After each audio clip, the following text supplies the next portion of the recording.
ఇక్కడ ఒకసారి మనం గమనిస్తే ఎవరు ఈ మాటలు చెప్తుంది?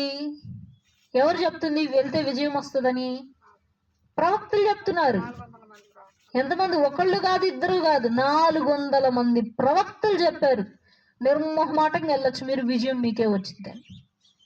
మరి ఈ మాట ఒకవేళ మనకు కూడా ఎవరైనా చెప్తే మనం ఏమంటాం? ఏదైనా పని చేసే ముందు ఎవరైనా పాస్టర్ గారు కూడా చేయండి అమ్మా అంటే ఏమంటాం మనం? మనలో వచ్చేటువంటి ఆలోచన ఏంటి? ముందు ఆనందపడతాం. విజయం మనకు వస్తుందంటే ఆనందపడతామా, బాధపడతామా? ఖచ్చితంగా ఆనందపడతాం.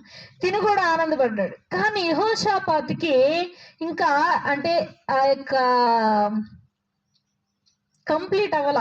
దేవుణ్ణి అడిగి వచ్చి మాకు ఆ సమాధానం చెప్తే అది దేవుడు నాతో చెప్పినట్టే. కానీ ఇట్లా 400 మందిని పిలిచి పెట్టే టైంలో అడిగి ఇలా అది తనకి మనస్తృప్తిని కలగనివ్వలేదు యెహోషాపాతుకి.